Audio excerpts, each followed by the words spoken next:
clock. Join the lobby up. Welcome everyone into the CPL first, or it's actually second cast because they did one earlier today. Yes, sir.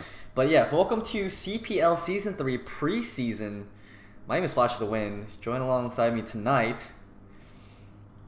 I'm CPL, everybody. Some of you might remember me, old school caster, just getting back into StarCraft. I came back when Remastered first came out and was kind of playing and then kind of faded away. And now that, there's more cool stuff coming out, the KSL and the ASL and now that the CPL as well, I'm actually a participating player.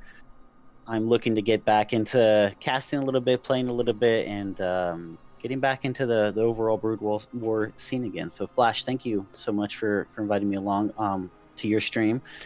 I know that you've done quite a lot of work for Team Liquid and events that you've hosted in the past, and I'm sure everybody's well versed with who you are and what you've done, but you've done great work, and I'm actually really excited, really looking forward to working with you. I think your game knowledge, with especially with how much you've kept up with the scene over the past 5-10 years, where I kind of faded away from that, really looking forward to learning from you, and I think we're gonna provide a great experience for everyone.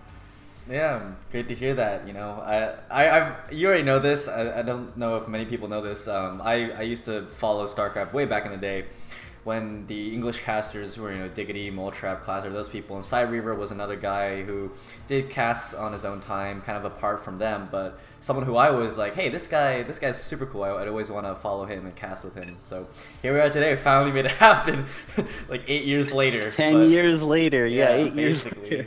we finally got it to happen. So anyways, so today for the games that we will be casting, we're going to have 2 series. Both of these are CPL Preseason Week 1. The first one is going to be between, hold on, I gotta double check what PsyonicrReaver told me to do. So Darmation and Kevlarz are apparently brothers, and they are both in CPL, new people. And they'll also be joining the casting crew later on, so keep a lookout for those guys. Those guys will be the first people we're gonna be casting. Nice series. And then the series after that is going to be Chess versus Boss Ross, and don't know if you guys... Many of you know who they are, probably if you guys are really fluent with the CPL community. They typically like to trash each other, do grudge matches and whatnot. So the fact that they got paired up in round 1 of the CPL preseason is pretty exciting stuff. So we'll be getting into that series later on today. But otherwise, I guess we'll just jump into the first game. Yeah, let's do it. So the first map is Circuit Breaker. Let's go ahead and let's count it down and rock and roll. So, everybody knows Circuit Breaker. There's not much to talk about the map. I mean, the great thing back in the day was every year there was always a new map rotation coming out, from Kespa and whatnot. And now that we're getting to the later years of Brood War, and the map making scene has kind of slowed down, it's exciting to see it actually picking back up again, with Syphilid and Autobahn and whatnot. But Circuit Breaker is an old map, been around a long time. And so for TVZ, just like Fighting Spirit, Zerg wants to get 3 gas against Terran so they can have all their toys and whatnot to utilize against a Terran. And Terran really needs to prevent that 3rd gas, prevent that. I mean, Zerg can take a 3rd expansion at that mineral only, that's fine, but Terran really needs to focus on preventing that 3rd gas. Now, I don't know anything about these players. I don't know if you're familiar with them, Flash. No, I absolutely not familiar with any of them. So this will be an interesting series for me to watch out for how these guys play. I mean, TVZ cross positions, typically I would say actually favors Terran a little bit, because Zerg has to expand towards the Terran essentially if they're going to be grabbing that 3rd base and one of the corner mains. But even out in the middle of the map, like the 3 or 9 bases are kind of closer to Terran. So it's not going to be as prone to rushing by Terran. Terran can't really do like 2 Racks Academy style and try to bust them early on because of the long rush distance, but the choice for Zerg to expand is kind of limited. If anything, they sometimes even try to take the 6 o'clock in this position to kind of stay away from Terran as much as possible, even though it's a little bit harder to defend with lurkers. Absolutely agree with you. If I was a Zerg in this position against cross map, I mean, it doesn't matter which way you're expanding, you're technically expanding towards the Terran, but if I was a Zerg player, I agree with you. The safer bet is expand along the bottom of the map.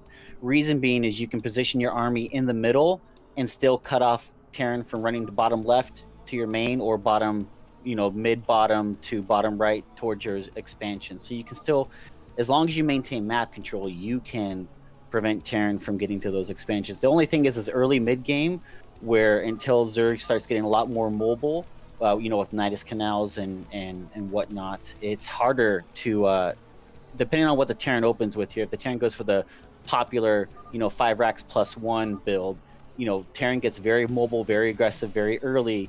Generally, before Zerg gets their lurker timing, if they go for a standard, the standard expand for the 3rd gas build, it really just depends on the skill level of the players and what their individual knowledge of the game. I don't know exactly how Darmation likes to play his ZVT. I don't know how Kevlarz likes to play his TVZ. So that's really the fun, exciting thing about getting into the CPL for me, is you have a lot more opportunities to see flair from people, to see their quirks. When you get into pro games, it's like, oh, it's always XYZ. The fun thing about the CPL, and what we hope to bring Flash and I to our cast, is just experiencing these unique moments in StarCraft of players learning to play and players bringing their own twists to builds and strategies. And that's what makes it really fun, in my opinion, watching foreigners over Koreans at times, is you get to see all these different quirks and players like Boss Ross and Cheese, who have known each other for a long time and always have those really epic grudge matches, is because they're always playing like these epic mind games with each other. I'm really excited to get to that series. But for right now, really standard play out of the Terran player. But the Zerg's done something that I'm curious about. He's got that 3rd hatchery in the main, and that seems a little old school to me, but maybe I'm just out of the times, Flash. Yeah, I mean, he did scout. It wasn't going to be mech at all, so I think having a 3rd hatchery inside of your main base is perfectly acceptable. Typically, if you go against mech, you want to put the hatchery out at the natural location to kind of help wall off against vulture harass, but he's noticed that this is looking like a +1 5 rack style early gas, no second early barracks, and then engineering bay coming up right now. So everything's going pretty standard again, cross positions. He actually managed to get a lot more drones out early on in the game. If you noticed before, he wasn't making any Zerglings, as a matter of fact, when he saw that the command center was going down for Terran. So he was pretty safe, got out a couple extra drones right now. He's even getting a very early 2nd gas.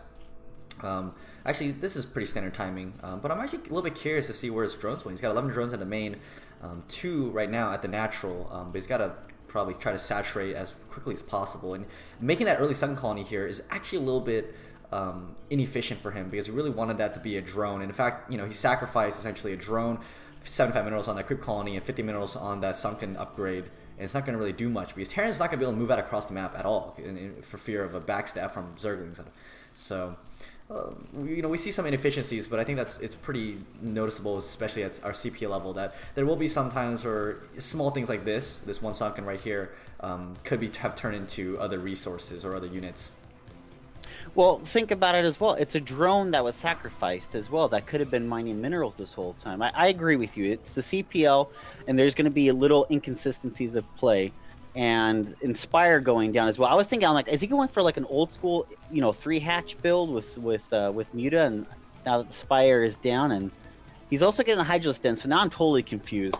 I'm thinking he's going to pop out to Mutas, transition into Lurker, and then take the map. I agree with you, though, about the Sunken Colony. If he's not going to build leans, except for a couple to keep an eye on the Terran, he could have kept, and he's building another creep colony. So these are 2 drones that could have been mining. These are minerals that could have been spent elsewhere. Because, Zerg, especially cross position, as soon as you see those Marines leaving from top right, unless they're stimming across the map, like hustling, like, football, like, like wide tackle, just hurling down the middle of the map, you have plenty of time to pull drones, build sunken creep colonies, and then still get sunkens up just barely in time if the Terran is just running across the map. Otherwise, those could have been drones that could have been efficiently mining. But you know what? At this point in the game, Darmation is fully saturated. Terran hasn't been doing any harass. He's been able to just pump pure drones, and he's actually been able to keep on par in terms of peon count with the Terran. I know up in the top right, it's a 37 to 44, but look at how many Marines there are, how many Marines are in the bunker. He's actually on equal econ level with the Terran. And that's actually in Zerg's favor. You want to be equal econ with the Terran. Even if though they're 2 base, Zerg always ideally wants to be 1 base ahead. But in this situation, if he's going for Muta before taking that third base, you use the Muta to keep the Terran contained while you take your third base. And it's okay at this point for the Zerg to be in this position. I think Zerg's going to be able to get ahead here. Even though Terran's prepared with the missile turrets, I think Zerg's set up fine to go into the mid game. Yeah, I think Terran's definitely overcommit here on the turrets. I mean, obviously the fact that mutas aren't even showing up right now, but besides that, you know, look how many turrets he's got in the natural base, especially the two that kind of closest to the ramp. Those really aren't needed because the mutas aren't going to be trying to fly over these turrets that are right next to the mineral line. He's got 6 turrets at the natural, 5 turrets over here at the main base, and yeah, again, an overcommit. All of this could have been turned into more barracks. He's only got 3 right now, 4th one on the way. Really should have gotten to 5 immediately.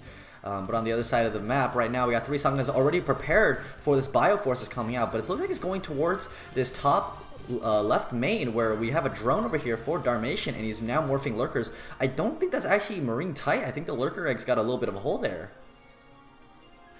And you know, I think he must have got comsat. I honestly thought, and this is my mistake, I honestly thought mutas were coming out. He must have saw the comsat going off in his base, and he went completely the other direction and getting lurkers out. Now, yeah, you're right. They're not blocking the ramp, but it looks like Terran's not caring. He's going to try to fight at the bottom, and this is just going to end poorly here for his Marines. Oh man, he should definitely go after this lurker, I think. It's not the greatest Marine spread, oh no! But the lurker will end up going down. 3 Marines are able to push up, but here come the Lings. Ling speed has finished, so these Lings will be able to come up here and immediately come kill this army that's already been weakened by this one lurker. Yeah, definitely. You know, if he had able to morph those lurkers just seconds sooner, he could have held that ramp. But you know, Zergling reinforcement. Look how many Zerglings are coming in here. They're going to be able to easily mop this up. I think he could have kept the hatchery going. I don't think he needed to cancel that, and that's going to hurt him a little bit in the long run in terms of gas. But really, with how much buildup is being kept up in the bank, you know, I don't think that's going to be a problem anytime soon for the Zerg. But you always got to think long term. You always got to move that next chess piece. You can't just be content. If you're a new player coming into this game, yes, you got to know your build order for that first, 6-7 minutes. But what happens to a lot of players is once they get past that, they just don't know what to do, and they stay on their second base until they mine out, and then they're like, oh yeah, I forgot, I got to expand, and then they end up losing because they just plain forgot to expand and run out of resources. The Darmation is doing a great job keeping that foresight. As a newer player, like, look, I know I still need to take bases and protect them, and now really he needs to get into that late game hive tech and start getting defilers out in terms of getting ready to push and punish that Terran player when he tries to move out for his third.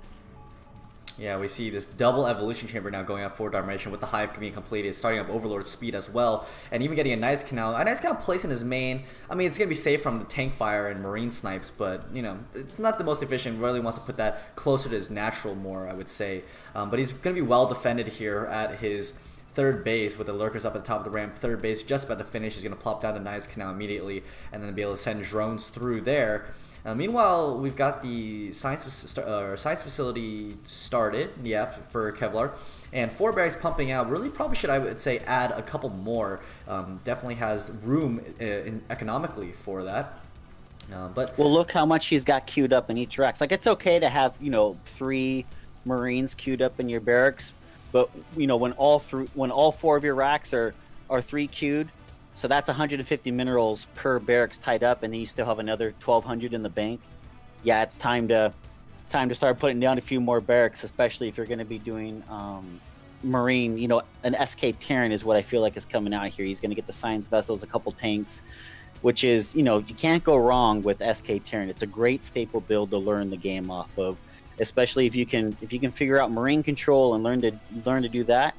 You can eventually transition into mech builds later on against Zerg, which also helps, ironically, in your TVP as well, learning how to control those mechanized units. And now there's a big attack from Kevlarz streaming across the map, and I'm not quite sure what's prompting this. I could see an attack against the expansion, but going right into the jugular of the Zerg, I don't know. It seems kind of risky. Yeah, well, there is only one lurker here, actually, which is not really the most defense, and 3 Sunkens is not much against this army with +1, as well as 1 tank there, most importantly, that 1 tank. I'm not sure if Siege was actually finished yet or not. I didn't see it researched at all. Consume is about, I would say, yeah, 1/3 of the way done, almost halfway done, and Siege has finished. So these Sunkens will not be long for this world here. He's definitely going to need to pull a couple units back to defend against this. Well, he has a Nidus Canal finished at the expansion. He could easily pull that huge army he's got up there back. The only thing is they're gonna have to try to funnel past his own Sunkens to get into that Terran army, which is bad. You want to try to flank. He needs to bring that army actually from his 3rd down via ground, and start massing up units behind those Sunkens and do a pincer attack. What he's doing right now, you know, throwing in piecemeal units, is not going to work out for him. He needs to get those units from the 3rd down to flank. In conjunction with something like this, all these lings are dying for no reason. So I don't know. Darmation's getting himself into a pretty precarious situation. Yeah, these Firebats really doing a lot of work here against these Zerglings. +1 armor also finishing up now for Kevlarz, and he's reinforcing, continuously screaming across the map. His macro's been pretty good. I mean, queuing up 5 Marines in each barracks right now. But at least, hey, the units are going to be able to come out. And this 1 Lurker is, again, not long for this world. The tanks might siege up, might just walk over. But no, actually, Consume is already finished. The Defiler is able to get right on top here. He's got to pull that Lurker underneath the Dark Swarm. It goes down. Oh no. But at least the Zerglings streaming, and they're going to be able to help kind of push those tanks and Marines back. If there had been a few more Firebats there, though, they would have definitely been enjoying deep-fried Zergling.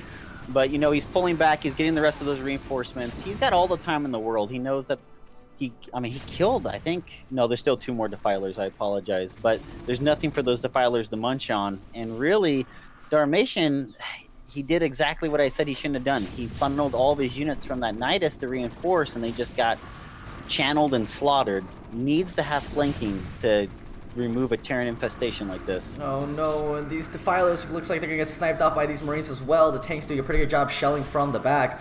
And ooh, this 1 Defiler gonna go down. Mid-consume, actually. That's unfortunate for him. All the drones going down the natural right now. The Marines pushed into a very solid position right behind this hatchery where Zerglings can't really surround them too well. Meanwhile, the 3rd base, he's got a couple drones over there, but unfortunately he's going to lose his Hydra tech as well, potentially. And yeah, this natural base is gone, essentially. Kevlarz should be expanding behind this, I would say. He hasn't done that yet, probably concentrating on this attack. But he's done a great job here of breaking through this natural, really abusing the fact that Darmation didn't have that many lurkers, actually. I think he went into more like Ling Hydra rather than Lurker Ling. And you know, a good thing that would have been helpful in this situation is, you know, having his army out in the map. I mean, it's good to have defenses to protect your expansions, but when you have half your army somewhere and your other half of the army, you know, inside your bases, he let that Terran just walk right up and just sit right out his door, and you never want to let Terran just come and knock on your front door without being challenged. He should have engaged that Terran in the middle of the map where he had more opportunities to flank, utilize those lurkers. You want to do a rolling retreat. As soon as the tanks and the Marines move forward, they try to kill those lurkers. You unburr them and you do a reverse leapfrog. You try to buy as much time as possible for your Defilers to get that Dark Swarm ready. I mean, if he would have bought himself another 45 seconds, he would have had plenty of time with that initial Defiler to hold an attack like this. Now, though, Darmation is doing great holding that ramp, though, making sure to get those Dark Swarms down, but he needs Scourge to get rid of those Science Vessels. Yeah, and now here they come. They will be able to snipe both these Science Vessels. One of them had an Irradiate, didn't decide to use it. 3 tanks right here. I mean, at this point, you know, Kevlarz is actually being able to get another command center. He's going to float it to the middle only over here. And Darmation is droning up at this 3rd base right now. But unfortunately for him, being on 2 bases against a Terran who's about to get on 3 bases is just not where you want to be as a Zerg player. And even the tank splash right there, managing to melt all of those Hydralisks. And the Lurkers under Swarm, these tanks just can't do anything against them. And the Marines are going to walk up here because he knows the Swarm's just about to expire. Now they're going on top of the ramp. But I think a scan, yep, there goes the first scan. 1 Lurker goes down. The rest of these Marines can probably just run up and kill this 1 Lurker here. Medics are actually blocking his own Marines from getting on top of the ramp. That's unfortunate. And you know, it doesn't matter at this point. That's the last Lurker alive. And he's got no other defenses. I mean, he's building pure Ling Defiler at this point because that's all that his tech will allow. And so he's going to be able to just walk right into this base, more Marines streaming down. He's going to start, you know, sniping these hatcheries, these evolution chambers, and that's just going to put the Zerg behind. I don't see how he can possibly continue to hold this, except for some great swarms. He's able to utilize the small amount of Zerglings he has to great effect. Yeah, doing a great job here. Actually, the Marines, if they wanted to push in, had to go through the second swarm that he put down on the right side. Really well done there. And now he's forcing his Marines kind of more down into his base. Unfortunately, the Marines, one being 1-1 upgrade, pretty strong units. They're actually able to snipe this Defiler mount potentially right here. It looks like it will end up going down, and the Lings and Defilers are still trying to do their best to clean up this attack force. But even then, you know, back at home, Kevlarz, actually, did he lose his command center? What happened there? Oh, these Lings over here, control group of Lings, managed to kill that third base, I'm assuming. Yeah, the command center landed, didn't end up going, I didn't see that. So, a little bit of a mini reset button, but now look at this Kevlarz army, massive, 4 firebats with this army is just going to walk across the map again. It was unfortunate for Kevlar to lose that third, but you know, honestly, he's still in a great position. I mean, his main and his natural are just about to mine out, but you know what? What Terran has up their sleeve? Oh no, I don't have enough resources to build a new expansion area. Oh, I'll just lift off one and just fly it over there. That is true. You know, that's fair. Yeah, that is true. But I will say that, you know, banking 5k minerals, you could just probably expand everywhere on the map at this point and be completely fine with that. Doesn't really need to build. He's got quite a sizable bank, I agree. But yeah, Terran 1-1 upgrades. He's got his engineering bay with the +2 armor about to finish. Zerg is 1-1 as well with their claws and carapace about 75% of the way complete. I don't know how much longer Darmation's going to be able to hold out. They're just only building Zerglings at this point. Yeah, it's really difficult not remaking the Hydra Den. Remade the Defiler mount, which is important, obviously, but there's just no real power behind this army here from Darmation. In fact, there's not really an army at all, just these couple Lings that are 1-1 here. Going to easily melt to these Firebats and Marines, and this is pretty much going to be game. I'm going to assume Kevlar here is basically broken through. Oh, wow, through. Zerglings in the main base of the Terran. They must have just ran right up that ramp. Looks like they got dropped by these Overlords, and they're actually able to do quite a bit of damage, but unfortunately there's quite a bit of reinforcements that Kevlar did not take with his main army. Meanwhile, back at the main base here, the tanks, the Marines, the Firebats, all up in the Zerg main, and yeah, it's going to be annoying here for Terran to clean up this drop from the Zerg, but, you know, it doesn't really matter. He can, again, the big bank of his and the fact that he can just make command centers everywhere across the map and have an army back at home at all times to defend is just too much for the Zerg to do right now. Absolutely. Even though Darmation was able to kill quite a few SCVs and he's kind of raised a few Terran buildings, Terran isn't losing all of their tech, losing all their production facilities, whereas the Zerg's losing his pool, his Queen's Nest, his hive. Zerg is basically rebuilding everything top left. And he's not going to be able to hold that for too much longer. I mean, he is trying to do his best to delay the Terran by, you know, trying to snipe the third and whatnot, and he's even trying to be sneaky expanding bottom right, but he is just delaying the inevitable at this point. He's just trying to hope that the Terran loses his focus and starts losing his multitasking capabilities and lets the Zerg get back into the game, which there's always a possibility at these lower levels that some players get cocky and they think, oh, the game's in the bag, I'm just going to stop making units, and sometimes people can claw their way back in. Yeah, I mean, if you look around the map, Darmation's expanded 3 times now, one to the 9 o'clock and one to the bottom right, in the bottom right mineral only base. He managed to force a cancel on that command center at this mineral only base for Terran. Terran right now, he's actually got a lot more Lings still in the base. He managed to gonna kill off this science facility. So Kevlar, the game's not over, buddy. You still gotta win this game. I know he's losing his focus. He's losing that multitask capability. He's trying to hunt down all these Zerg expansions, but what's happening is because Darmation's doing such a great job at distracting him in his main base, even though there's Terran army everywhere all over the map, none of them are actually pressuring anywhere and killing any of those expansions. But here we go. Here, look at the bottom left, or bottom right, excuse me. These Marines going to walk up, be able to find this hatchery right as it's about to finish up. And meanwhile, over here at the third base of Darmation in top left, the Marines and Firebats are starting to move up to this area. Even getting an Ultralisk Cavern. Is he building any, actually? I'm not even sure. But he rebuilt all of his tech here. Not enough units. Again, just Zerglings that are, unfortunately for him, still just 1-1, I believe. Yeah. Meanwhile, Terran Bio is at 1-2 with 2 armor upgrade. So these things are just going to not be able to dealing any damage at all. Yeah, absolutely agree. I think this is the end of Darmation. And actually, there's the GG right there. Darmation having to give up game 1 on Circuit Breaker to Kevlar. And, you know, there were some really smart plays in there. I really liked Darmation's early game. He definitely had a clear build order outline. He paid attention to the comm stats, realized that the Terran was probably already expecting. I really feel like he was going to go Mutalisk there, and he did a nice switch to Lurker, and just after that though, he kind of fell apart. It's like he lost focus of what his overall goal was. Like, now I got my 3 bases. It kind of just felt like he was just like, well, I guess I have to go hive and get the filer. Like, he didn't use that army to keep that pressure on the Terran to keep him from running up to his front door. Yeah, I really thought that, you know, after he got that 3rd base, it would have been a really good position for him to continue going. But unfortunately, that was not the case. We will be going to game number 2 with Kevlarz, at least one of the brothers. I'm not sure which. They have to give us pictures to make sure we can identify who's who. But we'll be going into. I'm gonna say that Kevlarz is more handsome than Darmation. Just because he won game 1. Yeah, I just got, obviously the more handsome brother is gonna be the winner. Like, whenever me and my twin brother play, I always win, and obviously because I'm more handsome. So I'm gonna apply that same logic. So who's more handsome, Yellow or Luxury? Between the Arnak brothers. Obviously luxury. Oh, okay. Yeah, he was an MSL champion. We will say that. Yeah. But unfortunately, both of them were also cheaters. So we'll also say that. That's true. They were both cheaters. They are both cheaters. Doc Holiday saying there are 2 CPLreavers. What face?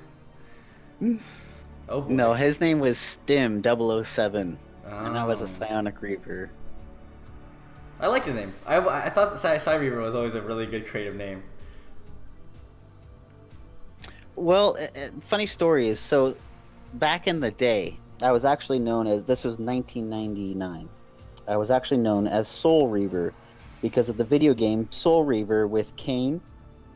He was some kind of guy who hunted down demons. I can't really remember all the aspects of that game, but anyways, I really liked the game Soul Reaver, so I was Soul Reaver. But then I ran into a group of guys. We played a bunch of like 3 versus 1 comp, you know, kind of stuff. Yeah. You know, made some friends, and we decided we were gonna make a clan, and we did an FFA, and whoever won the FFA would be the clan leader. And I got second. I was the last person to die between me and the guy who ended up winning. So I was second in command, and we decided the name of the clan would be called Psionic. So Psionic is actually my clan name, and Reaver is my alias. Oh. And I've kept it since 1999. Psionic represent. That's pretty cool. I'm the only surviving member. I will say there is a Psi clan. I guess it's not the OG that competes in the STPL. By the way, shoutouts to Shannon Tank Pro League run by Kicks. Real quick, you guys should check out. Well, there's also, ironically, back when I used to hang out with EG a lot, and I would stream their games, I would play music, and people start calling me DJ Psy, and I was like, yeah, that's pretty cool, DJ Psy. It turns out though that there actually is a DJ Psy in Korea. Wow. And he's a lot older than me. Well, he did Oppa, Gangnam Style. Oh, you mean Psy? Yeah. Okay. So, and I never put that together because I never knew who he was. I didn't know he was a DJ. Then, that was just until that song came out. But no, people used to call me DJ Psy, and then one day there was people who were like, "Oh, are you related to Psy from Korea?" I'm like, "No, nope. Who's that?" If only. All right, let's jump in here to game number 2 between Darmation and Kevlarz. Kevlarz being up 1-0 in this TVZ. We're going to the map Syphilid, or Sylphid. Slipid. Okay, we'll call it Slip. I like Slipid. Maybe it's not. Maybe it is Syphilid. I don't know, but depends how you want to pronunciate the consonants. I like Slipid. I'm slipping and sliding over here. I don't know. I don't want to go any further with that. I don't know what I was thinking with that line of thought. But we have it's a 3-player map, and we have Darmation in the top position and Kevlarz in the bottom right position. And I honestly love the bottom right position. Out of all the spawns on this map, I honestly think bottom right is the best spawn. I think it has the better base layout. I'm a Protoss player, and I'm all about base layouts. You have this huge area to the left of the command center, and then all this area below the command center, and you can just make some lovely pylon gateway lines. And same thing with Terran.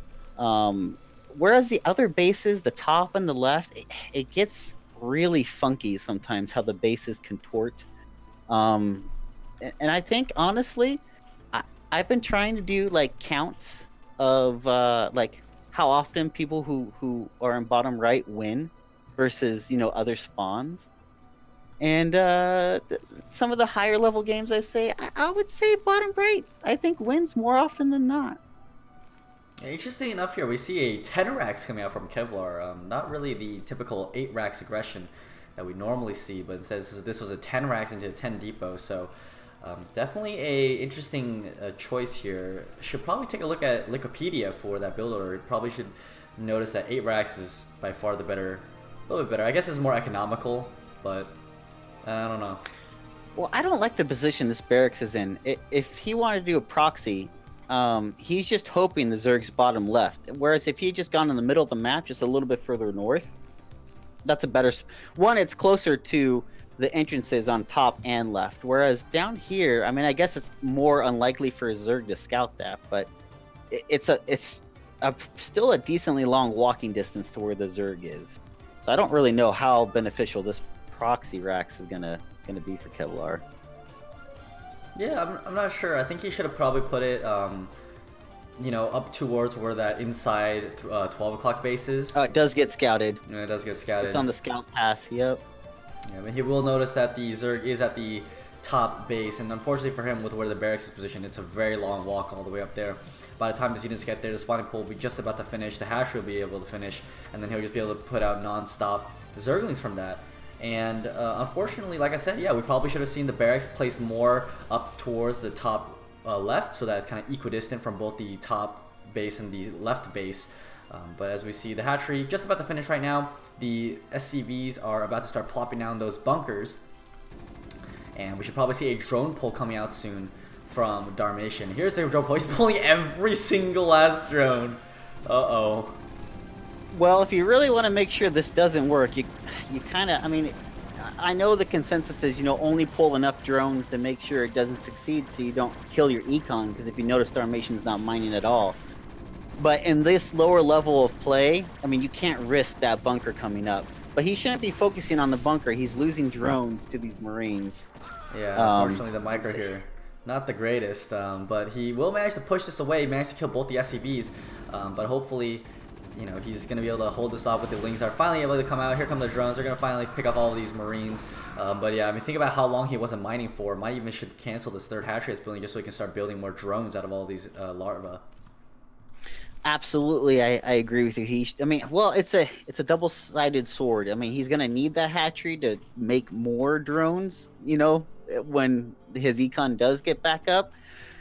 It's just he's got a choice. He can either tech or he can drone at this point, and he really can't afford to lose these Zerglings, because these are going to be the only thing keeping the Terran from trying to just re-walk across the map and apply pressure on him. But looks like Kevlar wasn't macroing his home base very well.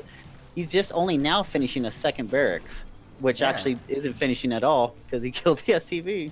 Yeah, Darmation doing a very good job here of harassing this Terran player, realizing that, you know, hey, you've got only one Marine in that bunker right now. I can just attack the rest of your SCVs, and he's managed to kill quite a few right now. He's already equalized on that supply, essentially. Oh, unfortunately, managing to lose one of the Zerglings. They're trying to go in a little too much. But these SCVs over on the edges here not doing much. That engineering bay probably have to get canceled here as well. Yeah, you know, Terran did a great job in getting that early pressure, making the Zerg stop mining, you know, killing drones, forcing the Zerg to get lings and whatnot, but did nothing to really prepare for when that eventual push came back to prevent that Zerg from coming back in and harassing him. And now he's losing time.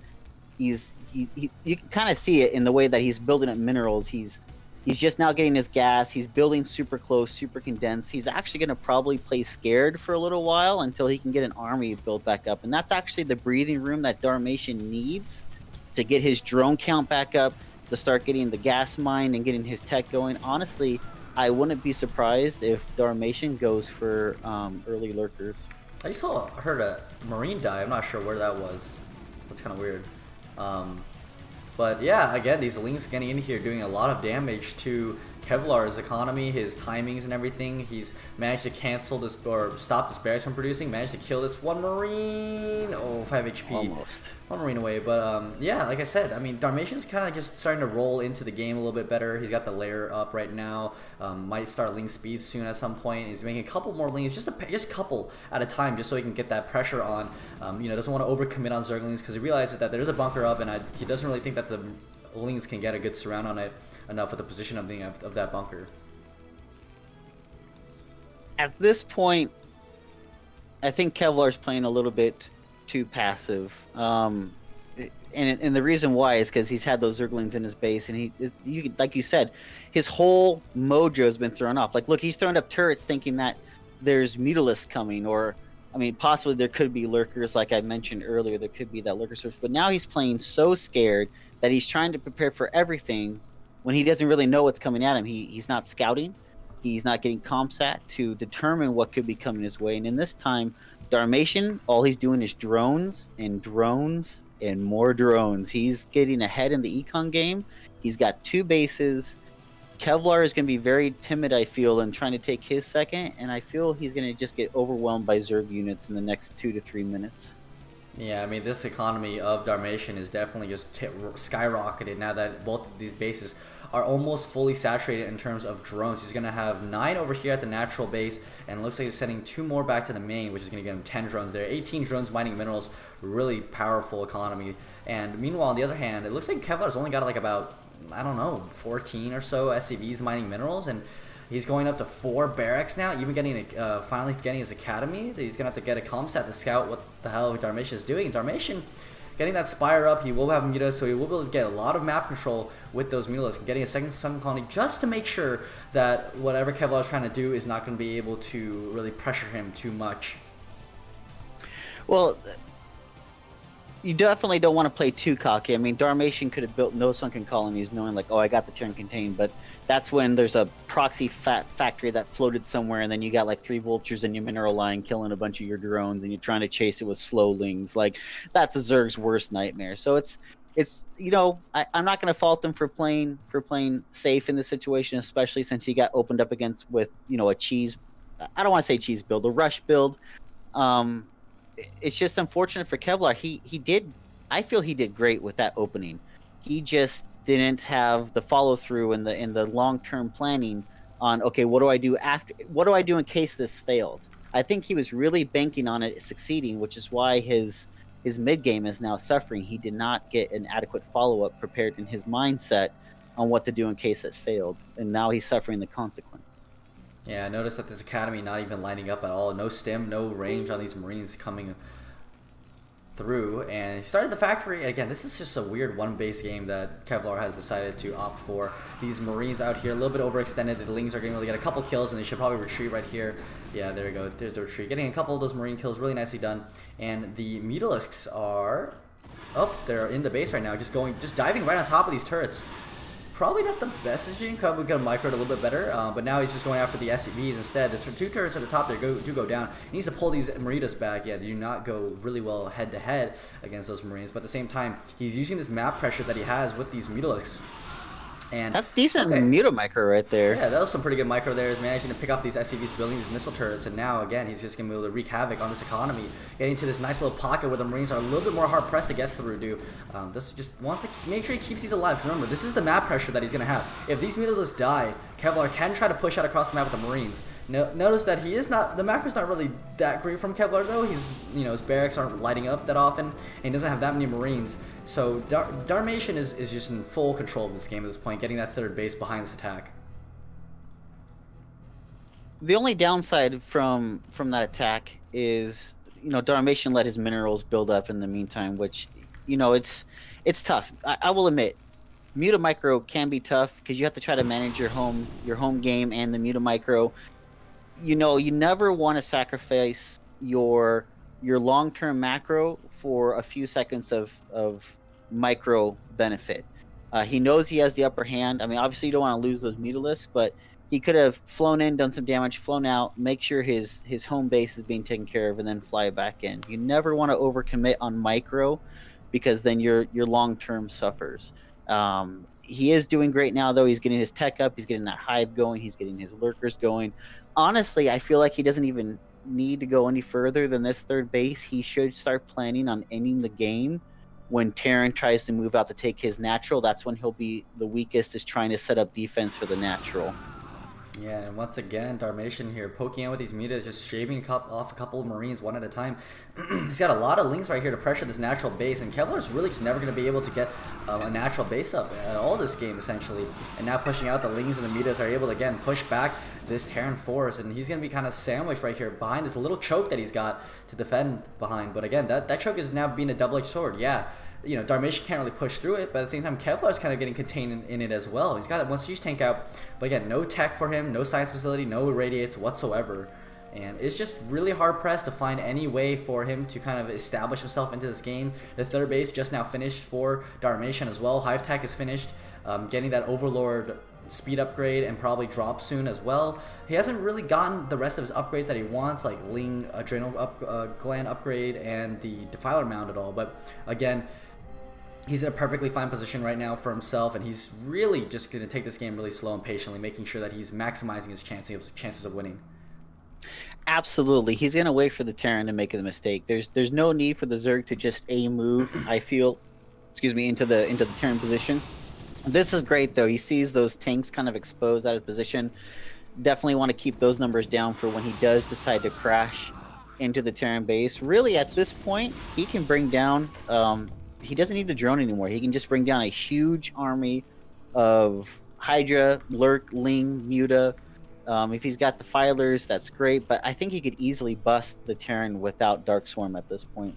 Yeah, I probably agree with you. Now, as we say that, he's moving down across the map with these Lings, these Lurkers, these Hydralisks, might prepare for a big attack, especially when Kevlar tries to push out here, because Kevlar is going to get mined out eventually. You know, he's on one base, he's already down to 500 minerals per pack, so he's got, you know, maybe 5 more minutes each at this base before he needs to start looking to expand, and even building now, they're finally building that command center, but he's trying to push out here, and maybe this is Darmation's chance here to pounce. Yeah, it looks like the Mutalisks are trying to probe the numbers and find out exactly what the count is. And Kevlar, he's losing his multitask focus. Nothing's coming out of the barracks. Nothing's coming out of his command center. He's got to pump up those SCV numbers. Those are rookie numbers. He's got to pump those numbers up, especially if he wants to take an expansion. And right now, Kevlar, I think he's kind of losing the mind war against his brother here. He's too much on the defensive, which was, again, is a lack of the overall planning on what he was trying to accomplish with his rush build. I honestly think he was not expecting it to fail. Yeah, now we see some upgrades for these Zerglings, these Hydralisks getting across the map. Even started an Ultralisk Cavern as well for that, when he's able to get enough money for that. The Lings coming here, going right after these Marines, and managing to pick off a couple before they get pushed back. But once again, it's just... like, he doesn't need to attack. He doesn't ever need to really risk losing his entire army just to go after this. But here come the Mutalisks. They're going to go after this one turret that's protecting these siege tanks, essentially. That's going to go down. Nicely done there. Doesn't lose a Muta, I don't think. Yeah, still at 8 Mutas. And again, just making sure Terran can't comfortably expand. And he's just going to keep teching up behind it and managing to get a couple more hatcheries, more bases. Which he hasn't really done. He hasn't upped his hatchery count in a while, besides taking this one base here. And he's continuously droning, as we said before. He doesn't really need to drone anymore. He just needs to get up his hatcheries. He's already got enough drones to support like 5 or 6 hatcheries worth of production at this point. You know, a really great move would be to do a backstab. He's got that huge open area in the back of the Terran base above the refinery. You know, easily 3-4 overlords worth of units. The drop back there, pull the army away from the front door, and then crash. Oh, here it comes. Yeah, and here comes that crash. But he let that siege tank count build up, and now it's going to be a little bit tougher trying to crash through there, especially losing a lot of those Mutalisks. Ouch. Yeah, now that he's lost a lot of those units, a lot of the pressure is gone. Kevlar, you see, now is being very brave, pushing out across the map here. But these Hydras do have a decent amount of upgrades. They got the speed and the range upgrade, trying to see if they have no upgrades just yet. We got +1 carapace upgrade going on to the Zerg ground units, no upgrades on those Zerglings at all. And I'm not sure he's got Adrenal Gland. Oh, Adrenal Gland just finished now, actually. So Zerglings are going to be a lot more powerful than they were before. But again, needs to build a couple more macro hatches. He's sitting at, 1,700 minerals and almost 2k gas. And yeah, he's getting the Ultralisk upgrades, but he should probably build like 2 more hatcheries just for the macro pump when that Ultralisk Cavern upgrade finishes and able to start pumping them out. And maybe he should start going for those drops at the back of the base, like you said before. Really spread the Terran attention, then trying to defend both the front and the back of his base. And you know what? I think here comes that drop in the back. We see a large amount of sitting just above the Terran entrenchments here. Nothing loaded up just yet. Maybe he's waiting for the upgrade. I don't see it researching anywhere. Oh, there's the first cow. Yeah, he should have already had it. I know he's got Overload Speed, and I think I did catch him researching that drop upgrade, and we'll probably see here in just a second what he's going to end up doing here. More units, though, probably streaming across. Yeah, finally building some more hatcheries over here, and the +1 carapace 2/3 of the way done. We're just waiting now for when this drop happens. Here they come. A lot of Zerglings. That one Ultralisk there in that Overlord on the left. He's going to be able to tank up a lot of damage, considering that these Marines have absolutely no... Well, they got +1 upgrade, actually, but I'm not sure if it's going to be enough. Well, they only have the +1 weapon, and with only the armor, those Ultralisks are going to be able to one-hit kill those Marines. Ultralisks do 40 damage, and those Marines don't have any armor, so that Ultralisk is just going to nom nom nom. He's going to eat them like freaking M&Ms, man. Yeah, pretty much. And one Ultralisk is going to lead the charge is the Hero Ultralisk, the Torask, as we know from the StarCraft UMS games when they always made those Hero Ultralisks. And yeah, here comes the drop, and Terran's starting to slowly push out, and this is generally when it's best to go drop the enemy. And I don't know why he lifted his command center there. Oh, just getting down that comm stat. But here comes the drop. All these Zerglings are going to be easily able to clear out all these missile turrets immediately, and he's got to drop that Ultralisk. Doesn't want to lose that Overlord that's going to have the Ultralisk in it. Oh no, the Hero Ultralisk! Well, so much for that. But he's still going to do quite a bit of damage. He's going to supply block the Terran, picking off some of the tech that he had up there, picking off those supply depots, forcing the Terran to pull back. This would have been an ideal time if you would have had an army in the front to move into the natural, because you look at this, hardly any Marines. Yes, there's siege tanks, but Zerg would have been able to easily overflow on that. And, going into this later game now, Zerg can just keep dropping hitman squads in the back, send a couple, an overlord of 6 Zerglings commando in there, pull the Terran attention, hit the front door, and Darmation can easily take this game away from Kevlarz. But at the rate that Kevlarz is regaining his focus, I don't know. Like, he could easily push across the map right now. I mean, there's hardly any Zerg army. That was his army that just dropped in the Terran main. If Kevlarz so choose and was just pissed off, like, I'm going to end the game right now, he could. There's no army protecting the Zerg. Yeah, absolutely. But now finally more cows being built here from Darmation, just popping out of that 3rd base. He's got the 4th base starting to get it saturated, getting that gas up, so he's going to be able to get up to 4 gas and be able to basically non-stop produce Ultralisks. And at the same time, Kevlarz has begun to find himself back into this game, but unfortunately his tech is just not there. He's got only +1 on these Marines. Finally just about to finish that +1 armor so that the Ultralisk won't be able to one-shot him. But at the same time, no starport, no science facility. Like, how is he going to deal with these Ultralisks? They're just going to be too much. Only 4 barracks as well. And, he's essentially mining off 1 base. His main's about to run dry as well. And his natural is the only base that he really is going to be able to have. Resaturating the main just to finish mining that out. But again, Zerg is up 50 supply. Yes, he let the Terran back in the game a little bit, but at the same time, I don't see a way for Terran to really push across the map unless Zerg starts blundering everywhere. And I want to correct a mistake. I said Ultralisk can one-hit Marines. They 2-hit Marines if Marines don't have armor. Now here comes the Dark Swarm. Finally, the Dark Swarm, and then a lot of Ultralisks. And these Marines are going to have a tough time dealing with that many Ultralisks, because they also have the +1, and they're going to be able to still continue to 2-shot Marines. If you have a 0 melee and Ultralisk, the Marines have +1 armor, takes 3 hits. Yeah, but he's got that +1. Now that the Zerg has the +1 melee, it's only going to take 2 hits to kill Marines at this point. So, he had a small window, but that melee upgrade just kicked in. Now here comes the Dark Swarm. Here comes Ultralisk leading the charge, soaking up that damage. Lots of Marines are going to get murdered here. Yeah, and these 3 siege tanks right here at the natural are all going to be destroyed pretty easily by these Ultralisks. Actually, no, he managed to lose a lot of his units. Oh, I see why he didn't attack yet with all of his units. And here comes the main army now, where all the Ultralisks come in. Here come the Zerglings. And yeah, I don't know. Kevlarz is trying to micro. He's got a pretty good medic wall right here in front of these Ultralisks, but unfortunately, yeah, the Dark Swarm is just not gonna be, or the Dark Swarm is just gonna allow these Ultras to steamroll through this bio, and now the Ultras getting into the middle line of this natural base. I just don't see a way for Kevlarz to keep holding on at this point. He's pretty well cornered in, losing his natural, you know, being choked at his own front door. He's still got a nice siege tank wall. But all it's going to take is just another Defiler with a Dark Swarm, and he's going to be able to get right in there.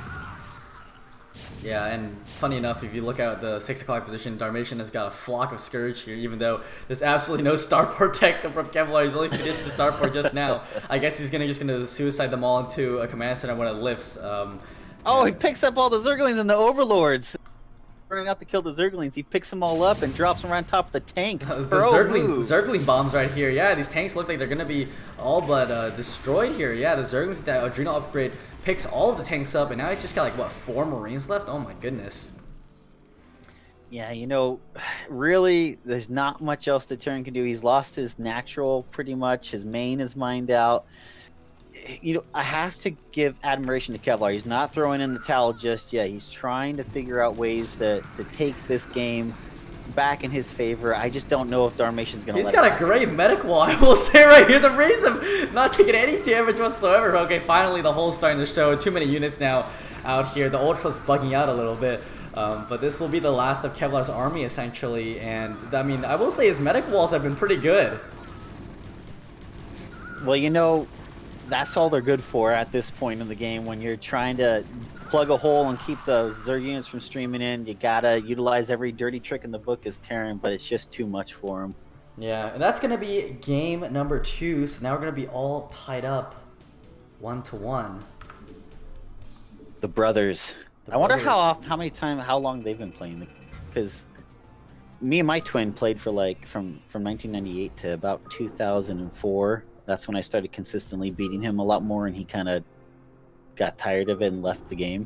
I wonder how long these guys have been playing StarCraft. I'm a little curious if they both came into it fresh together, because this is a tier 2 game, so sounds like they've had some knowledge, but maybe never really took the time to sit down to learn how to actually play the game, learn the builds, learn maps, etc. So the good opportunity for them to be in the CPL, absolutely. The Coach Pupil League has been going on for a long time. The very first one started back in 2010, and you know, it kind of dies out, and then it comes back and dies out. And this is the 3rd season being hosted by Paisan and Laser Snipe. So huge props to them. Thank you so much, guys, for reinitiating this, getting this back off the ground again. Huge props to the coaches that are all getting involved. We've actually had a large amount of coaches. That was usually a problem with the CPL in the past, was we could never get enough coaches, and now it just seems like we have too many. Not that that's a bad thing. We have a lot of coaches now, which is absolutely great for the amount of people that have signed up for this league. Yeah, absolutely. And I hope that everyone who's in here can learn something. Doesn't matter if you're tier 1, doesn't matter if you're a coach. There's always some little thing that everyone can learn from these games, regardless of what tier they are.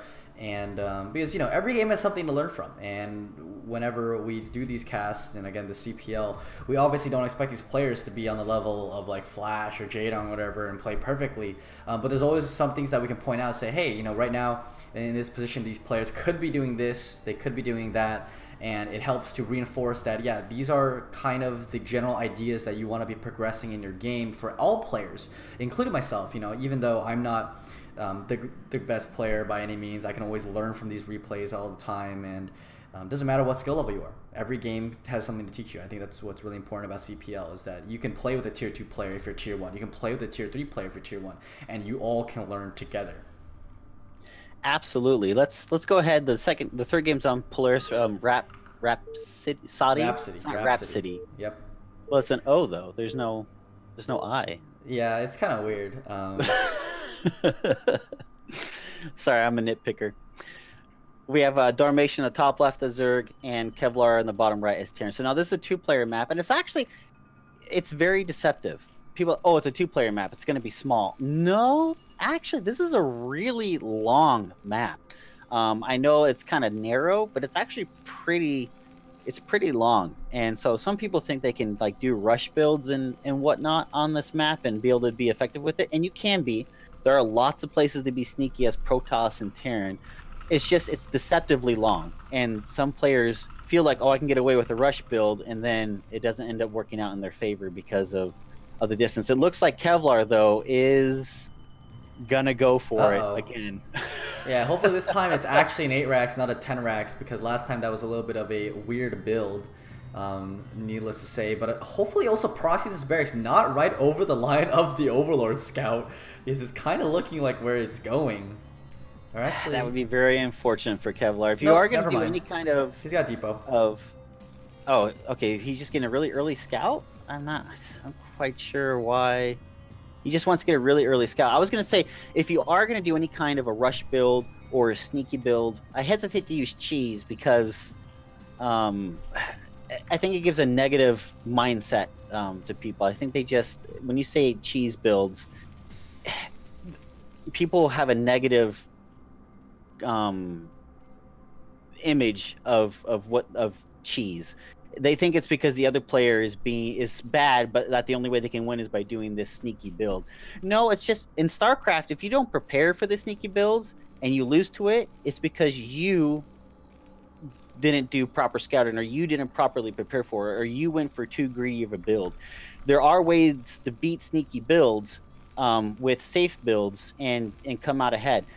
But there's also another factor. It always comes down to player skill as well. Even if you have the completely right build, but you lose that critical unit that's going to help you beat the sneaky build, that's on you. That's the great thing about StarCraft, and maybe that's the reason why some people get so angry when they play this game. Well, not angry, but frustrated. It's like, oh man, I know what I'm supposed to do, but my fingers aren't there yet, or my game sense isn't there yet, and that can be frustrating. But just keep with it.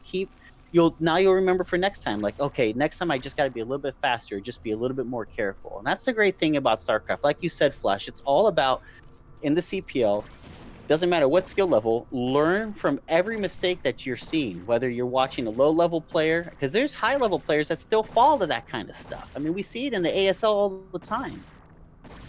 Oh, unfortunately, Kevlar did not canceling that supply depot, and he's going to end up losing 100 minerals right there. But yeah, again, everyone needs to learn to improve. Kevlar a little bit earlier than Scout. Obviously, we're not going to say that you cannot scout that early, but generally speaking, even if you're scouting because you think the guy's going for 4 pool, you don't need to send the scout out that early, because if you just send an 11 scout, it's going to get to there right as the first Zerglings start to pop out, especially on a 2-player map, and you know where your opponent is spawning, and you're going to be able to block off the ramp, start your bunker when the barracks finishes, be able to make sure that those lings can't do as much damage as they can. So again, don't need to scout that early, I would say, or recommend people watching this. But in the meantime, Kevlar is getting up his command center now. We're going to transition into a pretty standard game, and we'll see that Darmation once again really liking this minimal Zergling style, where he only gets like a pair or 2 off and then only builds drones. Even if Kevlar were to try to maybe push out across the map, he just gets a sunken colony instead. So really doesn't like the idea of mobile defense, these scouting Zerglings. And I would say that everyone has a different style. I would say try to get a couple more Zerglings, because mobile defense is better than immobile defense, right? If you think about it like that. Absolutely agree. Yeah, if you're gonna, I mean, the only reason why Protoss puts down cannons or Zerg puts down Sunkens is because they're trying to cut corners to get ahead somewhere else, and they don't want to have that mobile, offense/defense, because you can't pick up sunken colonies except if you're playing StarCraft 2, which is bullshit. You can't pick up sunken colonies in Brood War and move them somewhere else. So. And same with Protoss and Terran, resources spent on defenses. That's resources that could have been another Marine or a siege tank or another barrack. So you always have to keep in mind, what am I spending my resources on? What am I putting them towards? So always be conscientious of that. One thing I wanted to mention though, going back to sneaky builds, if you are going to do a sneaky build, you need to make sure you avoid the common scouting paths to increase the chance of success for your sneaky build. Don't run the SCV straight up the middle. Take that extra couple seconds to loop around through an alternate route or something, just to make sure you can increase the success rate. Yeah, absolutely, and that's especially true for us Protoss players. Against Zerg, we gotta always make sure. Hey, are they going for that 3-hatch Hydra bus? Are they going for 4-hatch Hydra bus? We gotta send that probe out all the time. Make sure that no matter what, we're gonna be able to know exactly what that Zerg opponent is doing. In the same case with Terran, it's really nice to get an SCV scout. You can save your scans if you're able to find that Spire or the Hydralisk den, and that's really important. I love doing that a lot on TVZ. Is always keep an SCV out in the middle of the map, making sure that if Zerg is going for Spire or they're going for Lurkers, I can save my scan. I don't have to use them. I can use them later on. Find out where's their base is. Let's find out what his hive tech timing is. Stuff like that is really important. The small advantages of being able to save a scan can actually go a long way into making a bigger difference on the game itself. Well, that doesn't seem to be the case right now. Even though the Academy down, okay, there it is. There's the ComSat station. Even though the Academy's been down for a while, he's not building a ComSat, but there's at least one going down, and he just gotta hope that, okay, there's the second scan. I was like, if you're only gonna get one ComSat, you better hope you nail the spot where the Zerg's building their tech. But with 2 ComSats going up, he'll be able to easily spot which tech is coming his way. Now the question is, where is that first scan gonna hit, the natural or the main base? If he hits the natural, he'll see that Spire right away and have plenty of time to get turrets up. If he waits for that second scan, he might not be able to get defenses up in time here. Spire's just finished. Eggs are now morphing into Mutalisks.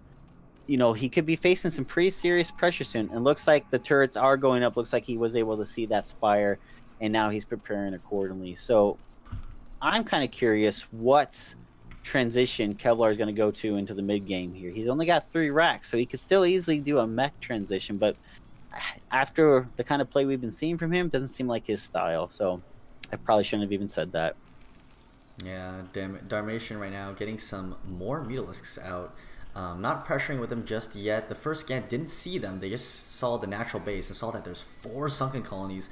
Again, Darmation a little bit of an overcommit here on the sunken colonies. Really only needs 3 at most, and even then he only probably needed just 2 because of how many Marines that Kevlarz has right now. And this is why scouting is so important. You want to be able to make sure that whatever your opponent is doing, you're going to be able to commit just enough defense against that. And that's why someone like Flash is so good. He always knew how many SCVs he had to pull at the exact number so that he could keep the maximum amount of them mining at a time, even when defending against cheese builds. So this is something that you need to know.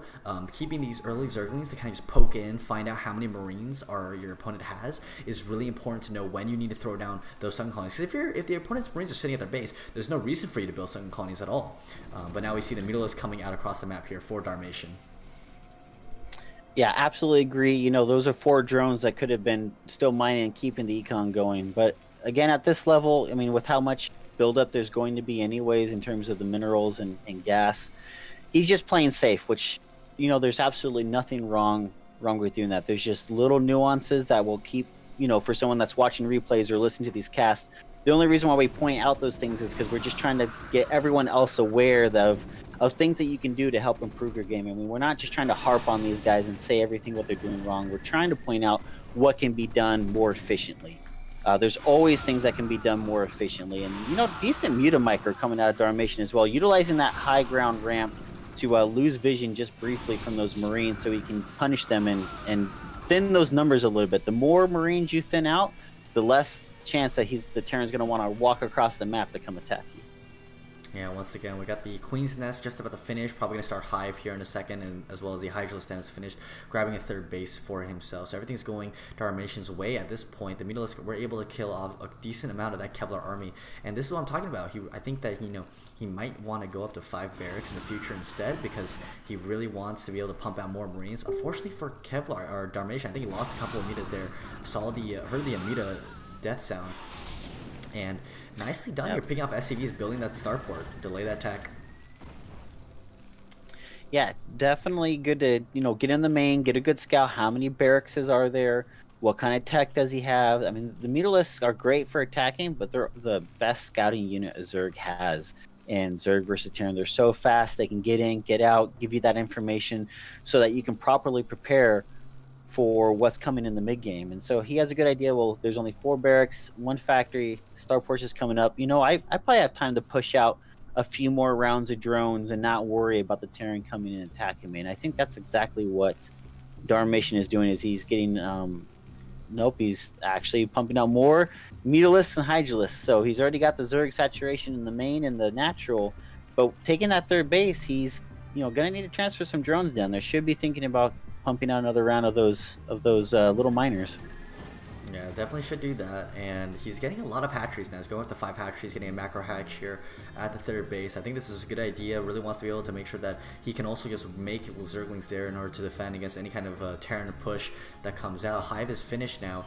He will probably start up. Yeah, Defiler Man immediately started up. Probably going to get that Adrenal Gland upgrade for those Zerglings. And as well as the Evolution Chamber's finished, he probably should start that Carapace upgrade or that melee attack upgrade for those Zerglings. And probably wants to get a Nidus Canal as well. Like all these things he should look for planning forward on this game. But he's in a great position right now. I don't really think that Kevlar can threaten him too much at this point, even though that he doesn't have Lurker Tech, I want to say. Yeah, Lurker Tech just finished. Okay, so now he's got it.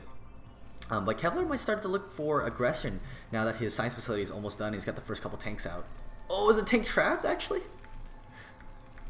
Yeah, it looks like that tank is trapped. He's gonna have to reposition those barracks or kill some missile turrets in order to get that, or maybe lift off the science facility to get that siege tank out. But what a weird path for that tank to have to take to get out.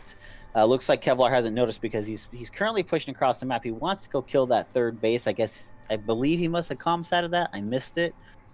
That would be my only reason why he knows that there, though, is because of the comsat. Unfortunately for Kevlar, Lurker's now being buried, large forces of Zerglings, and there's still a huge Mutalisk flock flying around as well. And that small group of Marines would not be able to handle any of those units I just mentioned. Kevlar actually would be wise to just fall back and keep massing up an army. Don't risk losing these units. You need those units later. You can't do anything right now. Don't force something that's not going to happen. Yeah, exactly. And he's actually getting a second factory up right now. So, as you said before, he might be looking to transition into that mech on this map. Mech on Polaris are absolutely very good. Tanks are super good on this map because of how many choke points there are. And we've probably seen some really famous mech games, if you guys will recall. Flash versus Zero, where Zero took the entire map. Flash is on 4 bases and still managed to hold on with that siege tank, brilliant siege tank missile turret defense.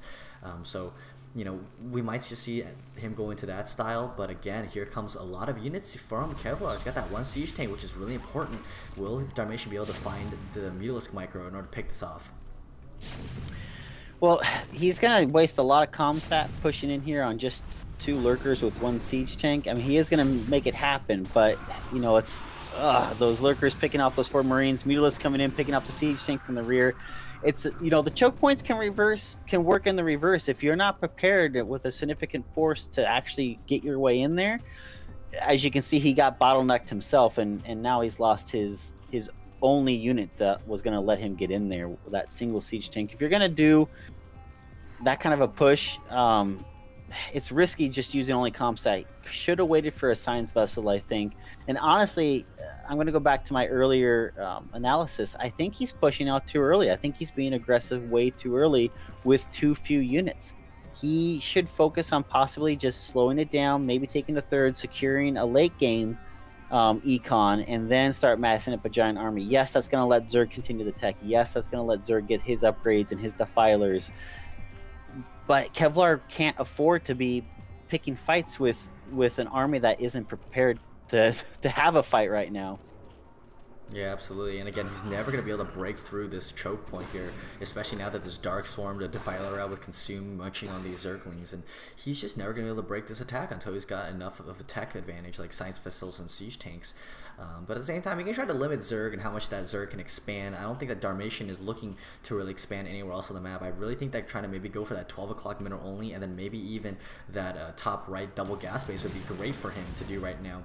But we do see that he has transitioned into the 5 tank in production factory while supply blocks. So that is something he probably wants to get himself out of immediately. Probably put down like 5 supply depots because he does not want to be supply blocked for this much longer. I'm gonna throw in my thoughts as a Protoss player. This map, whether it's PvP, PvZ, or PvT, or PvP, I can't remember if I said that, against any matchup, there are so many cliffs and walls. Drops are amazingly strong in this game.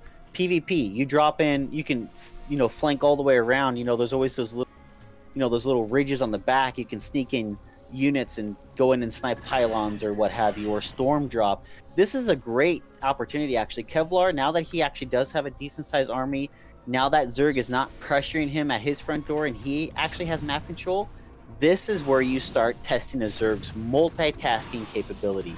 Starts doing multiple drop ships. Do a drop ship, because if he dropped units right inside the third base in the back near the extractor, while simultaneously doing a drop behind the natural, splitting that attention, killing those drones, he could actually swing this game steadily, little by little, into his favor. Dropships are great on this map.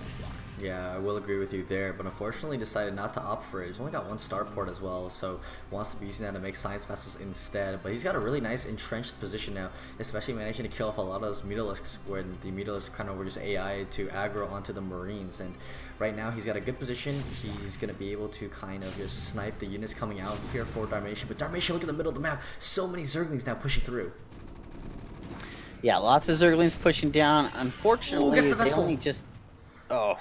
Oh wow, he did snipe that vessel. Yeah, that was great that he was able to get the Scourge in there, slow down that push, keep them from killing his lurkers. But here comes another vessel. Unfortunately, lost his Hitman Zergling squad in the middle of the map, and Defiler's forced to just book it out of there as fast as he can. It seems like Darmation's multitask. I'm not quite sure where he's focusing. I mean, I know his third's getting hit, but he should be trying to do something to divert the Terran's attention away from that somewhere else. Drops on the main would be very efficient. Nice. Yeah, he got the vessel again, and really, I think Kevlarz at this point is, again, he should be satisfied with where he's got himself. He's really pressuring this third base. He's got to quite kill off a lot of units, and the fact that this group of medic marine in the middle of the map is able to grab map control for himself, he should probably be looking to expand. He's got that one command center floated right now. Probably should move that to maybe the 3 o'clock position, establish another gas for these factories that he wants to be building. And otherwise, yeah, again, he's in a good position. As long as he can maintain the fact that Zerg can't expand right now, he's going to be in a comfortable position moving into the late game. As long as he can keep the Zerg from taking another base, I agree. He can just slowly wait for the Zerg to run out of resources. Oh my god, look at all those Ultralisks that popped out the main of the natural. Oh my gosh, the 4 Ultralisks. Definitely, if he flanked right now with that army, he could, if he pushed with an army from the Nidus, and meanwhile flanking with that army that's back in his main base, he could easily take care of this Terran this Terran expeditionary force that's trying to push in. Yeah, but here come the Ultras. Slow Ultras, no upgrades on them whatsoever, but they will be able to get under this Dark Swarm and kind of be protected.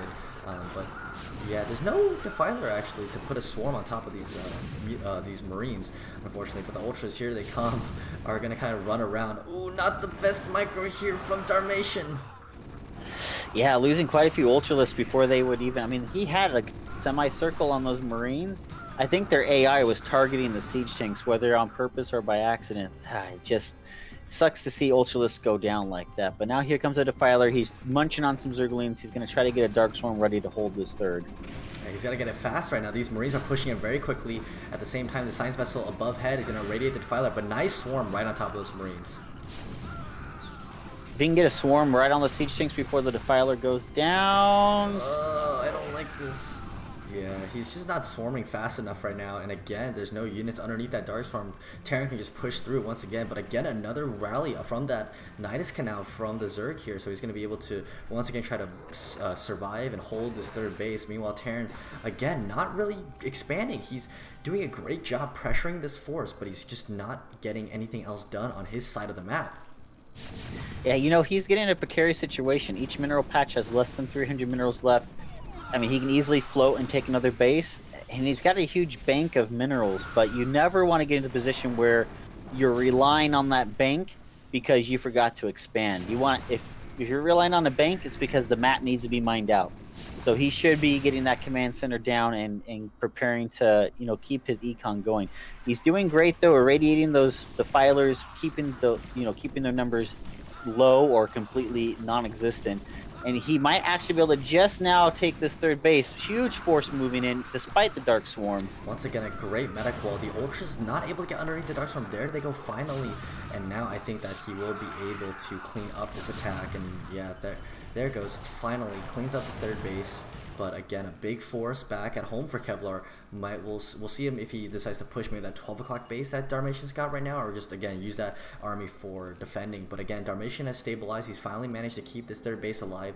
And the fact of the matter is, he never lost a single drone in that engagement at the third base. That's really important. So his economy really hasn't been touched, and even catching these two tanks here in the middle of the map is just the cherry on top for Darmation right now.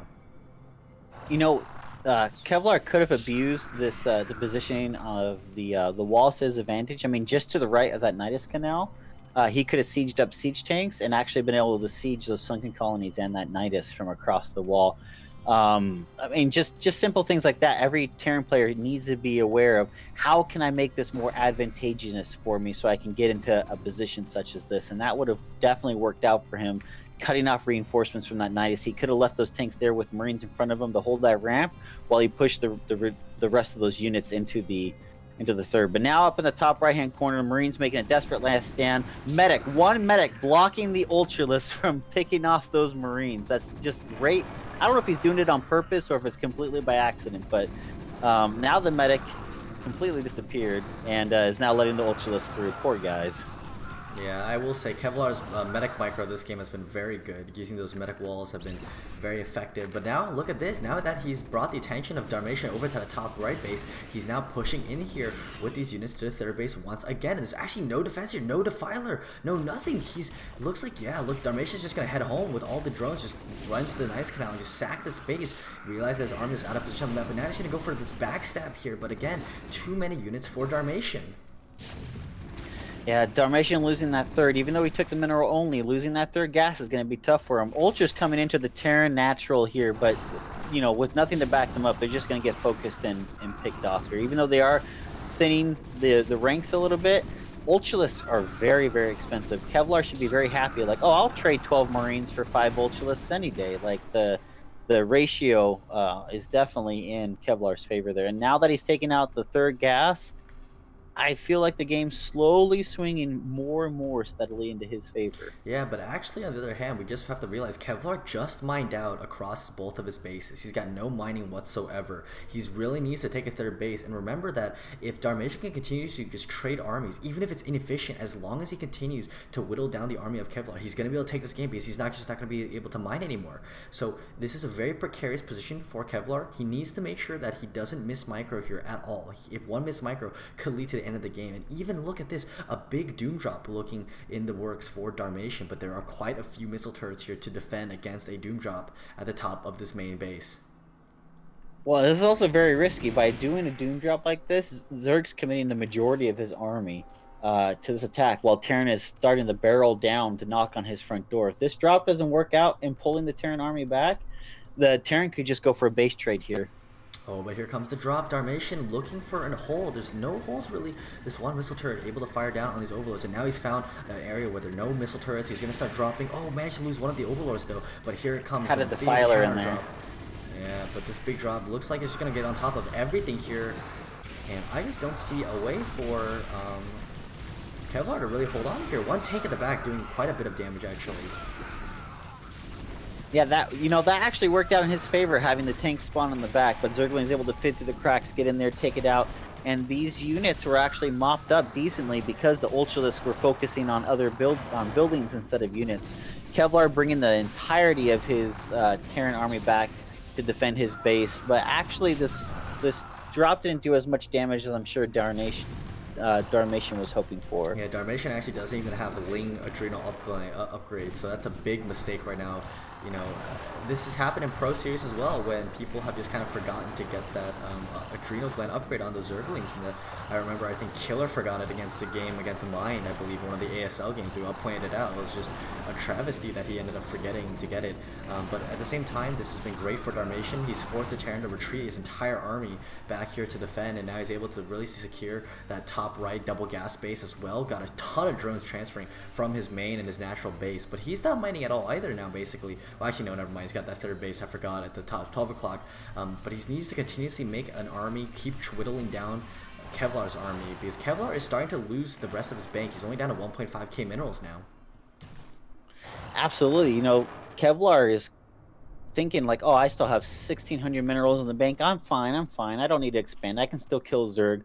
Well, behind that Doom drop, Darmation did a great job of expanding. That he saw that army leave his front door, leave to go back to his base. He saw it re-enter the base, so he had time to go and retake these expansions. And he has a humongous bank himself, though. But like you said, as long as he keeps trading efficiently with the Terran, and as long as Terran doesn't focus on re-expanding, Kevlarz is going to find himself out of cash. Yeah, but at the same time right now, Darmation doesn't really have the army to really keep up, I think. He's got a lot of Zerglings, and yeah, they're 2-2 upgrade, whereas the bio here is only 2-1, but at the same time, there's just not enough. Zerglings by themselves without Adrenal Gland upgrades are just not going to be enough to stand up to this Terran army, and he's got no Ultras with his army at this point. He's got no Lurkers, no Defiler, no splash damage at all, and here comes the big push from Kevlarz. He's just going to try to kill this 4th base here. The Siege Tank going to try to slowly march forward to start attacking these Sun colonies. Yeah, here comes a big stream of red pushing in there. They don't even need the siege tank backing up. There's no lurkers, there's no defilers, there's no hardly any defense at all. And losing this base is going to be a huge blow for Darmation, not because of the minerals, but he's going to start running out of gas soon. All of his geysers are depleted. He's going to have that reduced gas coming in, and Zerg late game tech. No, run the drones. No. Yeah, they're going to get all taken out. That's actually going to be a big blow as well, losing all those drones. He's got more than enough minerals, but you can't be spending larva on drones at this point. You need larva for fighting units. So, and now that he's lost the gas, you can see Darmation's gas just literally just dumping because he's buying expensive units, Ultralists, Defilers, and he's not going to be able to keep that up for much longer. You're going to see a lot more Zerglings coming into play. Yeah, and Terran right now just managing to just crush everything in the path, but at the same time, we've got a little bit of a counterattack here from the Zerg. Maybe go after this 3rd base that has finally been set up here for Kevlarz with all these SCVs transferring and the 1 siege tank. So he might have to just go for this counterattack, force the Terran to pull back to defend this 3rd base that they're trying to set up right now. But at the same time, Kevlarz maybe going too fast. He's pushing through here to this 12 o'clock expansion and going to start attacking soon. Yeah, it looks like the Marines are starting to set up into position. Ultralists are going to pull back, waiting for their little Defiler buddy. Ultralists are going to be able to easily clean this up with Dark Swarm. And now that the detention has been divided, this is when Zerglings should stream into the 6 o'clock position, start killing SCVs, and force Kevlarz out of that mining position. Yeah, and he's actually done a great job here. That Storm was perfectly positioned on top of that siege tank. In fact, Terran actually forgot a big chunk of his army back at that 4th base instead, and so now he's going to try to regroup them. But here comes the big Ling attack. Oh, on top of all these Overlords. Pick them all up. Pick them all up. Might just drop on top of the siege tank, or just might go for a Doom drop at the back of the base where there are no turrets here. Maybe just kill off all the supply depots, force Terran to not be able to make anything anymore. Dropping the Zerglings inside the mineral line. And finally being able to attack this siege tank, going to be able to kill that and kill all of these SCVs that are building. Oh my god, look at the supply drop for Kevlarz. He's got the attack upgrade now. Those SCVs are just dropping like flies. Yeah, and there goes the mining once again for Kevlarz. Will we see an attack here at the 3rd base? In the meantime, no. More Zerglings streaming across the map. He's going to lose all these siege tanks as well. Darmation looks like he's found himself back in the game with this one big attack. Yeah, that Overlord drop was just to psych Kevlarz out. Maybe he thought like, oh, I'll pick them all up and he'll move units back into the main base. The swarm on the other nice side of the swarm. map. I was on the wrong side of the map. That was a beautiful swarm though, from what I can tell. Being able to push the Terran out, got the siege tanks, relieve some pressure, and now it's such a pendulum right now. Terran is in a precarious situation. Zerg can't afford to lose any more bases. He's also down to losing that last that 3rd base is almost mined out. This is so smart from Darmation. After he finished killing the 3rd base, realized that they still has the Overlords here, might as well just drop the main base. And now, look, Kevlarz trying to start these missile turrets, but they won't be here in time. The Overlord's going to start dropping these Lings, and not only will these Lings be able to kill all these missile turrets off, they're also going to be able to kill off the supply depots, making it difficult for Kevlarz to rebuild any army whatsoever. Yeah, he's going to have to try to move his army back to this terrible maze of base design. They're going to have to file in single file. Nice irradiates, though, to help clean up some of these Lings, though. Yeah, end up not doing the most amount of damage there, unfortunately, but at the same time, again, it's just that he's not able to push out across the map to deal with what Zerg has. And Zerg, the longer the game goes, Zerg is mining, Terran isn't. He's going to be able to continue to pull ahead in this game. He's even got the supply lead again, and trying to retake this 3rd base is Kevlarz, but I just don't know. There's too many minerals. Just continuously make these Zerglings, as we see Darmation continue to do, and stream them across the map on this left side, go down to that 3rd base again and kill it. Yeah, like I said, now that he's getting low on gas because he lost that top right, lots of Zerglings, which actually at this point in the game isn't bad. Kevlar is reduced down to just Marines and medics at this point because he can't afford lots of fire bats. He can't afford lots of mech units. Or science vessels even. He has to make do with what he can afford, and that's Marines, which are doing terrible against these upgraded Ultras that are now 5-2. Look at the mini-map. The line of white is streaming down the map here for Darmation. Kevlar, yeah, he's up in supply right now, but unfortunately the supply is in SCVs and medics. There's just not enough here to defend. He's also got no money left, only 150 minerals left over, and here comes I think the last attack of the game. Darmation, it looks like he's gonna be able to pull this through, killing all the medics, forcing a lift on that third base, and again, there's no defense at home, just a couple bunkers, some vultures and marines. But again, Darmation can sit back once again until he's ready to go attack with, you know, Defiler backing up this army and expand all over the map. And now Darmation's making that resource bank work for him. He knows if he can continue just to contain Kevlar, he can starve him out, just whittle that army little by little. That's why Kevlar's making vultures and spider mines. He's trying to be more cost efficient in his trades, and he should have been trying to do that earlier in the game. Vultures are great when you get into the mid game to prevent that kind of thing that just happened. Zerglings streaming across the map. You build 3 vultures and do a line of spider mines, you can easily wipe out a little counterforce like that. Yeah, but here it goes. Once again, Darmation able to get a lot of value from these Zerglings against these units from Kevlar. Kevlar cannot afford to lose any units at this point. Whatever units he's got on the map are basically what he's going to have until he's able to set up another expansion. Besides, he doesn't even have that many SCVs, even if he does manage to set up a new expansion to start mining again. And oh my god, look at all these Zerglings streaming across, managing to pick off all of these tanks, these vultures across the map here. And he's now double expanded to this bottom left and to this 9 o'clock expansion that he's currently not mining from with idle drones. Game is definitely, I feel, solidly in Darmation's favor. I mean, Kevlar is trying to long distance mine with his SCVs. He's bringing that command center back, but there's Zerglings there. They're going to spot this little caravan attempt by Kevlar, picking off these last few remaining SCVs. Kevlar's really got the fighting spirit in him, but it's just not going to be enough at this point.